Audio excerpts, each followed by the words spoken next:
We all woke up. We all went to bed. We all had jobs. We all had heads. We all wanted spouses.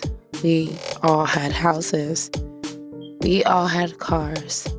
We all had everything and anything you could ever dream of or want. We all knew deep, deep down inside what was truth and what was lies. Now lying there asleep, I was dreaming of who I was and what I could be. This was the only way I could get to know myself and keep myself level-headed. Dreaming allowed me to fall into what they called evil. Creating what I wanted to create, making my mistakes, having my consequences, then looking up always to see God pull me right by his side. My reality remitted many things of my dreams. And now, still sleeping, I always wondered, did anyone else ever feel the same way? Tonight I find out, and I was going to do something about it. Now, wake up!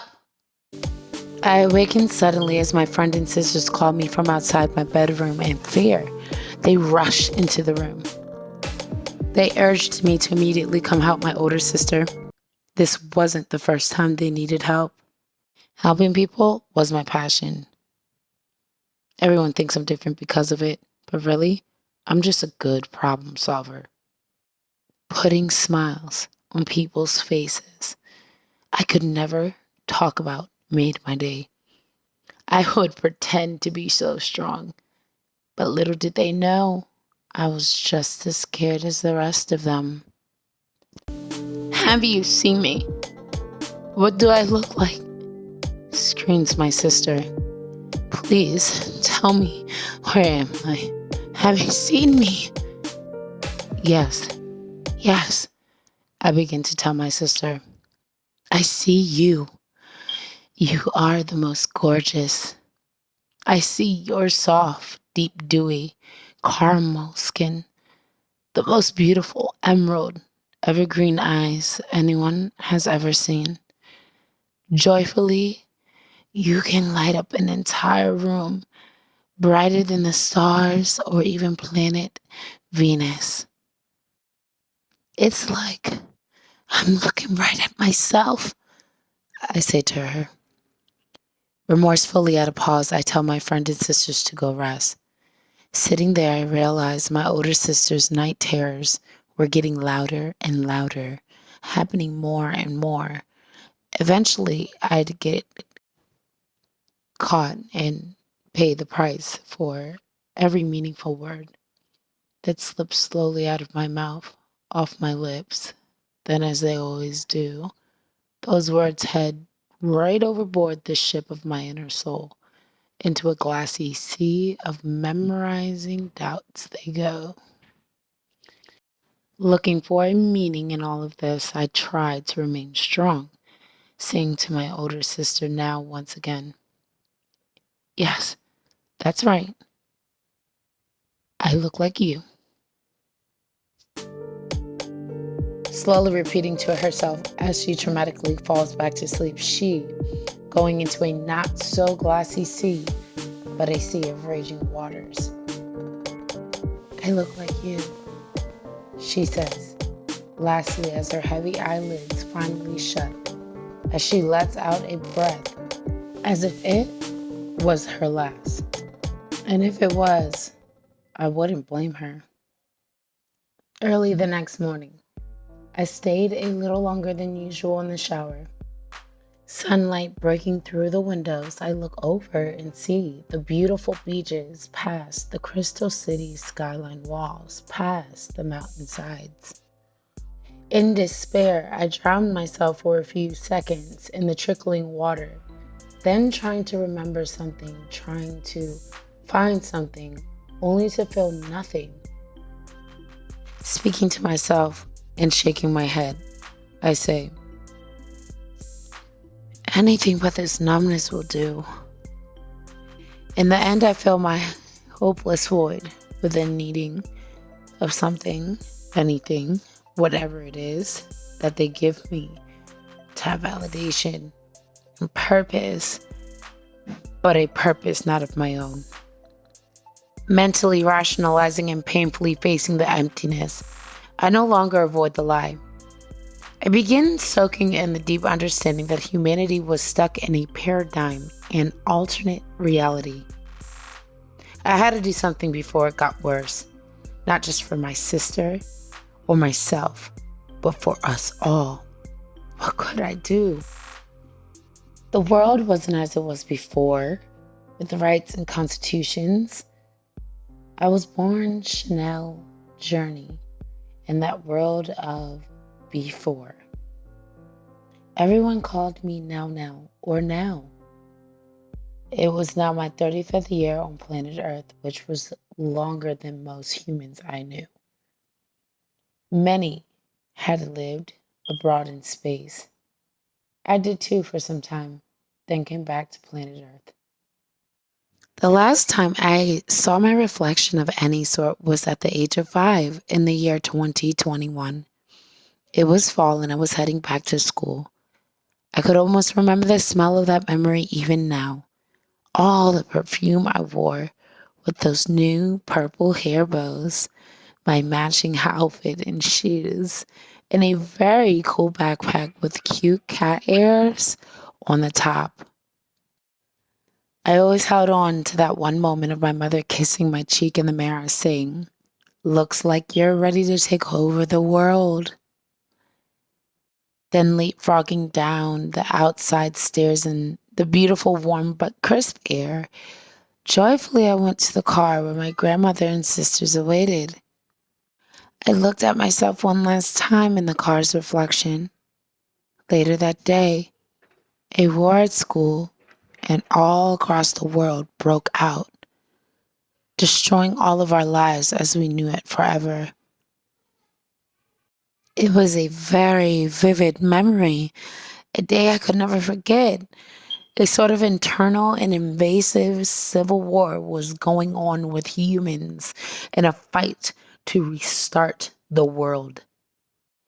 We all believed in order to achieve ultimate success, we needed to recreate society from scratch, a world free from the evil of chaos and identity crisis. The civil civilian rule joined forces with high powered individuals, designing a new world blueprint that everyone had to follow. We were to look alike, talk alike, and act alike. Humans were to have no unique qualities, for they feared that caused an uproar, rejection, and division with chaos. Comparisons, competitions, photography, videos, forms of media, certain forms of art, social life, sports, politics, roles of men and women, careers, writings were all considered evil. But worst of all, there were mandates bending every mirror and stopping the existence of reflections. We were to report anyone as breaking the law if they spoke of someone's appearance or reflected their identity. Everyone in my house knew I took bold chances with my sister when she had her episodes. They were only at night, so I was safe for now. But we feared she would have them soon during the day eventually, and I wouldn't be there to help her. Some men on a military base were rumored to have talked of their reflection. After their faces were seen through a mirror, obtained on one of their missions with the juveniles, word gets out and they're all instantly killed. Luckily to have a soldier's death and not a torturing gore death as others have had. The civil civilian rule would program everyone under EMMC, electromagnetic monitoring mind control, through drones only at Pacific times of the day, 9 a.m., 11 a.m., 1 p.m., and 4 p.m., but not at night and not in the early morning, due to the fact that in the past, people were dying and going brain dead from constant extreme amounts of radiation exposure. A clean green planet was created from this as they aimed for immortality and healthier ways to live. We were supposed to have everything we ever wanted, but we really were struggling. Having a curfew and a full night's rest. Our breakfast, dinner, and lunch was to be full course with lots of nutrition and lots of medication, just so we would remain in a false state of happiness and under their full control. When we weren't under the EMMC, electromagnetic monitoring mind control, drone patrols, guards, and doctors were on active duty throughout the night and early morning hours due to juvenile attacks, illnesses, mental side effects, crimes, and breakout attempts as people tried leaving the secured walls around every civilian city wall in the world. Human nature is complex. No matter the amount of scientific research or study they do. Every human being is different, and they can't control us all, so they made these plans to eventually take an elect amount of civilians, leaving us for another planet. People knew this but never admitted or tried to do anything about it. The high force technology in our daily lives blurred any and every reflection from water to a simple shiny vase. The whole planet, except for Drivenal territory, was monitored and bugged so we could forget ourselves and do whatever they wanted. Hearts grew cold. It was no longer a war to make the world better, but a kind of game to see who could control and rule the most people. And if you didn't agree with this game, you lost everything. The war began with people watching the news constantly, showing at first many Indian and Middle Eastern women getting hanged for disobedience of beliefs. Trying new things was popular. Getting creative, stepping out to be treated fair in society, stirred up many differences that couldn't be controlled around the world. So males and females of all sorts were randomly getting kidnapped to be experimented on, tricked and used as puppets to generate income, deceiving the masses, or just killed. Many high-powered individuals realized there were too many reflections, competitions, and comparisons being the root cause to all of the world's failures. Even though those same individuals were the ones behind it, illegally using humans as scientific experiments. For almost 30 years, people fought for how the world should be dying in the name of freedom. Men and women who wanted to get married killed. Mothers pregnant or with children that weren't monitored by the blueprint system killed. If you were what we called a juvenile, you were an enemy civilian who pushed for either spiritual, constitutional, moral, liberal, biblical, or artistic freedoms. Despite their differences, they all drove away the New World blueprint wherever they went, uniting across the world, not always peacefully, but driven as Trivenals.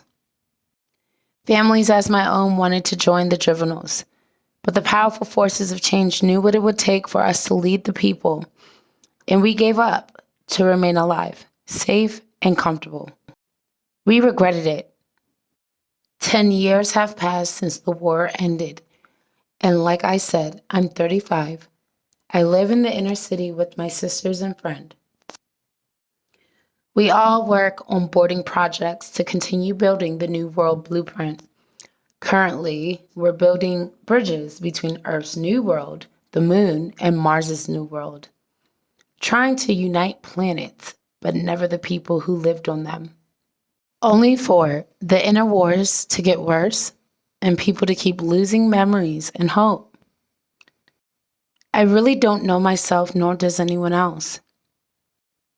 Everyone walks around as if everything is normal, only to have unhealthy episodes and memory freezes. Social life is controlled and no longer free.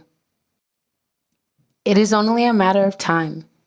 The head civilian leaders say that all will be back to the way it should be soon, but it's been decades. Now, walking out of the shower to dry myself, I stared at a wall with no mirror and no way to capture and captivate the whole of my identity. The thought of dying, never to see my face again, made me sick. It was 6 a.m., and I didn't have much time. I began to debate if I should sneak out of the outer walls of the Crystal Civil City. It was the only plan I had, but that meant leaving the civilians and becoming a Drivenal, an enemy civilian, that is, if I made it out alive. Drivenals were the only ones After the war that got cast out to the oceans, where the climate was great one day, then the next, disastrous and catastrophic. Level 6 solar storms would come spitting in every direction, killing dozens at a time. A long life was not promised on the beaches, not just for people, but for natural resources. Fresh water, food, plant life, animals, and mostly planetary life, due to the fact that the root cause of these storms derived from humans dabbling with major black holes of space, only to cause a spiraling of negative reactions, permanently destroying our star system of B4. This is why enemy civilians would still try and come among civilians through the large walls surrounding all the cities, stealing weapons, tools, food, and more, only to get killed unless they surrendered to be under the one civilian mind control rule of the New World Blueprint. All memories and items of freedom that reflected their identity had to be left behind in hopes of having everything they'd ever dreamed of or wanted, only to become enslaved to a freedomless society. So many thoughts were going through my head. I had worked with a guy on one of the spaceships for the New Worlds. There usually would be drone soldiers and guards on big project territories, but because we were in this highly protected work zone of less than 5 people, we had no curfew. We'd wake up around 4 a.m. As the glassman made glass, I would try to get to know him. There wasn't much to our false lives. Whenever I talked about how we could change the world if we knew who we were and what we looked like, he would always shut me up, scared for our lives. I had to keep talking until he'd chat a bit, only to realize how happy he felt at the thought of actually sharing his fading identity with someone other than himself or some fantasy stimulating system. Once I got him started, he now would be the one to do all the talking. He'd go on to tell me of his last memories years back, making glass at 16 years old in his uncle's shop on the beach, talking about how he loved glass and how he hated the EMMC, electromagnetic monitoring mind control. It blurred out the reflection and the joy of glass that was allowing him to be a part of something and see himself face to face in life. Making glass always reminded him of who he was when he felt lost. When the world shadowed him with chaos, he looked forward to coming in for work, seeing who he truly was, that wherever glass was, it's where he belonged.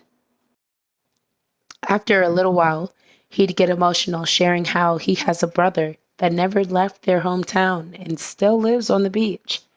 His brother decided to use their uncle's shop to make weapons out of the glass for the Drivenals. When the civilian head leaders found out that they were related, they claimed the brother as a Drivenal enemy civilian, removing the glassman's entire identity to where he has no name, or family in society. He's only the glass man. When the glass man wanted to leave, the brother found a way to communicate, send info to each other with coded letters and information to win the war. The brother needing this info and the glassman secretly fighting for what's right. I got the shakes when the glassman would talk about his brother seeing the storms create lightning, which would strike sand and create glass. With so much glass left on the sand, the Drivenals would create homes and tools and make lots of mirrors, explaining that there were so many mirrors because it broke the hypnosis off of people, that whoever escaped the city and would come to the beaches seeing their reflection instantly freed them of the EMMC, electromagnetic monitoring mind control. When I left the glassman, he entrusted me with something very special. I knew that if I tried to leave the city, I might never return. And if I did, it would be too late, at least for my sister. The time is now 7 a.m. My friends and sisters alert me that my parents will be here soon to check up on the older sister that had the night terror. My sisters think one of the guards overheard talk of appearances from outside the house last night during the shouting of the night terror.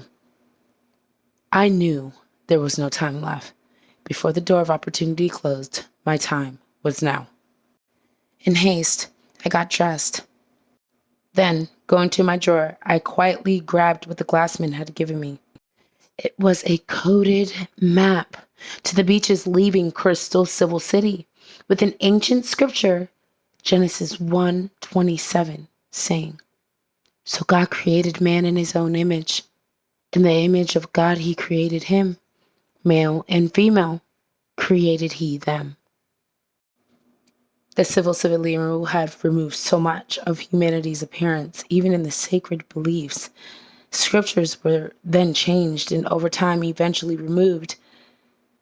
To have this map meant changing everything, and seeing those words brought me to a place of powerful reflection. As I get ready to walk out the door, the guard walks up to me and takes me. He shares how he heard me speaking of appearances the night before, and that he had instructions to take me to the emergency EMMC, electromagnetic monitoring mind control room. We all had one in our homes, down one of the dark halls, in case we happened to be out of order before our timely sedation. Walking up, I follow the procedure. The guard leaves the room, locking the doors. As small system stabilizing drones follow to prepare me, they slowly make me fall into a deep, sensational tyranny. I couldn't fight it mentally what the system was doing to me. Now sitting there in the chair, as the program began, I realized the guard forgot to search me. Scanning machines and electronic medvisors didn't read I had an object on me as they did their purge. Maybe this was going to work. Leaving Crystal Civil City. I couldn't believe it. The glassman did say the map was coded to where machines would read it as a body part, only seeing an X and Y genetical compound created with special fibers, some of glass, which triggers all electronic devices worldwide and the monitoring system. No one was allowed to have plastic, glass, or any reflective item of their own. Objects, especially in this room, were forbidden. These rooms were AI technical, very important, and very sacred to society. I saw why. Before the system was to arrive at my chest and then complete its process, by reading my pupils, I dug immediately into my undergarment and reached for the map. So aesthetically, I could have cried tears of joy. That system wasn't reading anything. All my movements, it was like This map made me invincible. This moment alone already gave me a taste of the freedom not felt in decades. Trying to keep my composure but motivated, I opened the map up. But just before I could do anything, the system initiates, strapping me down slowly because I wasn't a criminal. My straps were gentle, but the mind control was still harsh. I entered into a total empire state of mind. Seeing the New World Blueprint was programming me. Serving the New World Blueprint was my ultimate purpose. But then one of my sensory neurons were still working, so my brain knew instantly I still had a little map in my left hand. When I looked down at the map, sending every motor command to my muscles, I could will all of my strength against the system. Instantly, there was a glitch, and I couldn't continue the process. My vision, image, reflection, appearance, all through my soul, my eye gate, were all that mattered to them, as they used all of these things to win over humanity and their trap to rule and addict us. It all made sense. When natural things of humanistic behavior did not work in their favor, through technology or media beliefs and reflections of life, they started a war in our minds and hearts, to where we believed that those things that made us human or gave us identity was evil, and that their way would look to be good, but it wasn't just a deception as most would say, then move on. It was all a daily choice of what life we were destined to choose, to evolve, to create, to change, and then to reflect. The Drivenals chose to see not only good or evil, but the truth.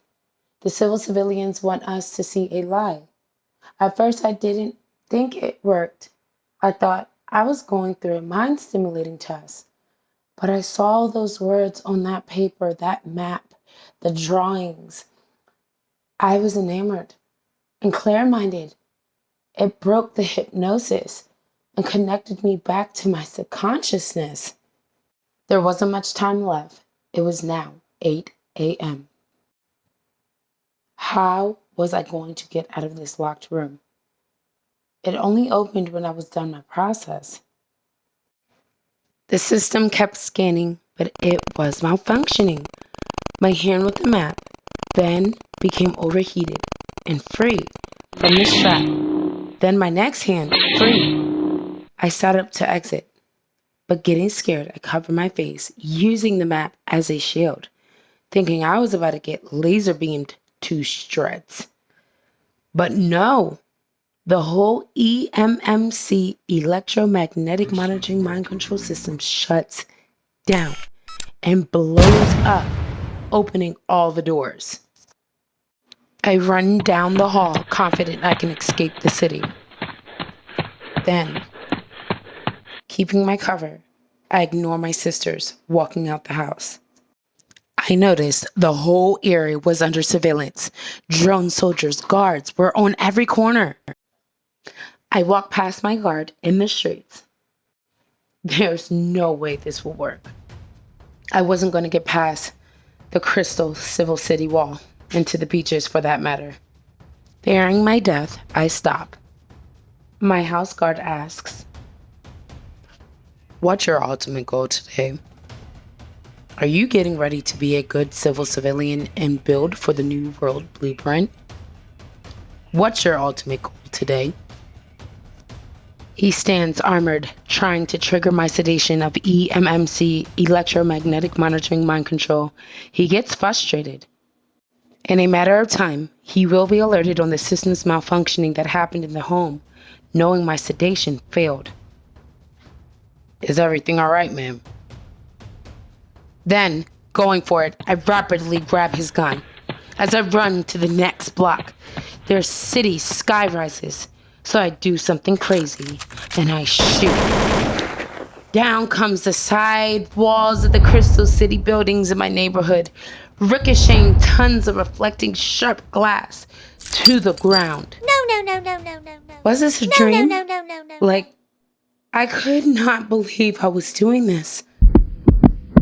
The adrenaline rush after being in such a dark state for so long was unbearably awesome. Oh yeah. As I instantly became an enemy on the run, I could feel the heat of bullets whizzing past my head. Miraculously, I was still alive and couldn't stop now.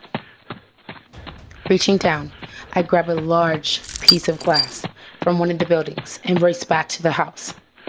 There, my family was all in the yard worried. The buildings, the glass, as the neighborhood civilians scream. In their right minds, they feel adrenaline rush, also experiencing real human emotion and feeling. I stopped and walked up to my older sister who suffered the night before. I tell her, "Look, you can see your own face now. Look." My friend yells, "No, Oh no. they will kill her. No, don't." As head civilian guards were on their way to take me, the time was 10 minutes till the 9 a.m. Mind control began. I told my sister to look at herself. While hugging her, I put the piece of glass in her hand, saying, "You can see your face." She began to look, seeing her face fill with essence. She wasn't the same. Now she was able to remember the last time she looked in the mirror as a child. Instantly, her head didn't have a pressuring migraine anymore. She seemed to be in her right mind again. My other sisters began to see the reflection. My parents and all the people and guards even began to walk, picking up pieces of glass, seeing their reflection in fearful shock, but also in amazement and relief and pure joy. As I spoke, I told the people not a lie, but the truth we've all known for quite some time. This war has been over, and it's time now to win the inner war. The war of what your life reflects in the world around you from the inside out. Look around. We are all beautiful and unique. We are not the same. In the past, those differences scared us, and we made mistakes, giving in to an evil that brought us down. But we got to get back up and look around for opportunities to change, reflect, and grow. One, civilian mind control has to stop. The head societies aren't leading us the right way. They're wrong about a lot, especially dividing and rejecting the juvenile enemy civilians. I've been on other planets, working diligently for them all. Seeing what they've done is wrong, paving the pathway for us humans to forget who we are, taking away our rights, wanting us to blame and turn on each other. We willfully give our lives to them without even realizing it. They make riches off of us. And yes, these wars, our health, our happiness suffers, and that is what they're best at. After they've used us, making our fantasies, wildest dreams, wants, and desires come to pass, we pay them back by becoming enslaved in every way. We've built large cities and space stations, and yet the truth hasn't been told. They are making plans to abandon you and I. As we grow ill of their viruses and nuclear strangling poisons, strangling us to death, they're telling other planets and nations it was due to bad climate control issues, while collecting our dead bodies when they return, not for burial or peaceful death stones of individual identities, but for research purposes, then labeling us as hazardous trash. They enjoy the fruit of our labor, knowing who they are and their impact on history while we die, forgotten. We are better off dying on those beautiful but deadly enemy civilian beaches with one good day of happy memories. Being in the right state of mind, being in tune with our conscience, seeing who we really are with our peace of mind and loved ones together. We can come together again and have memories and health, growing from our errors of the past if we don't bow to civilian rule. There's freedom in being yourself. It's the way it was meant to be. We are all similar and should embrace our connections as humans, but we are all also very different. And that is not evil. The EMMC drones finally arrived to sedate everyone. I tell everyone to hurry up, pick up a good piece of glass to hold on their faces, looking not at the drone, but into their reflections. Drones begin to scan all the people in fear. As the people wait, they say, "This is crazy. We must honor the New World Blueprint. It won't work." Then all prevails as my older sister tells them in a bold voice, "No. Wait, everyone. Everyone, wait." As the electromagnetic monitoring mind control drone came closer, 3, entering 2, into a system 1. error, they began to glitch. One by one, hundreds began flying away to reboot. I couldn't even remember how long it's been since I've seen fireworks, but the most amazing explosions of colors took place in broad daylight and throughout the nights and weeks as the word got out to everyone, even the Drivenals. The EMMC drones continued to malfunction, blowing up in mid-air. People and nations took action and worked on uniting without civilian mind control rule.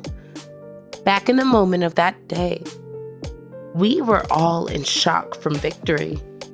Most of us didn't even know how to react. But as we felt our faces, then felt our smiles, we all felt a fire, breathing, shout from deep down come up through our nostrils and out our mouths, gazing at everyone around, sing together, "Yes! Yes!" As I personally went to hold the large piece of glass, making an image of my body, I was anxious to look at myself, but not in a rush to see my face. This was a huge moment, because now this war of almost 30 years was finally ending. I realized being free wasn't evil as they told me. Being free wasn't even seeing life through my own eyes. Freedom was the reflection of everything I was from the inside out, not the outside in. What I did for others was a reflection. What I valued, the things that I set my mind to, what I've overcome, was all a reflection of who I was. It was my identity and the life that I wanted, no matter the amounts of subtle attacks or lies. No matter what I was about to finally see in that glass after 30 years, I pondered the words at 5 years old for so long that it shaped my entire being to be brave for this very moment. I thanked my mother for her life-giving words. Then as people walked up to me wanting answers, I told myself, "Looks like you're ready to rule the world." I never told anyone this, but I've collected tears in a bowl just to see my face, and there was nothing. Now fearful that the EMMC, electromagnetic monitoring mind control, would still blur my vision. Looking into the glass, I saw my soul. I saw my destiny. I could see my reflection. Wow. and I could see no tears, only joy. Holding the map, I knew I was given something more. Thinking of the glassman that made this powerful journey possible, I'd hoped to see him one day again.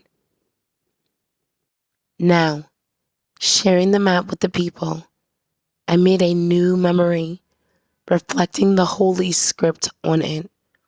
The words, the drawings, the entire experience reshaped me, not only for a moment of exterior apparel, but for a lifetime of a destiny that's free and mirrors my inner soul.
Destiny of a married soul.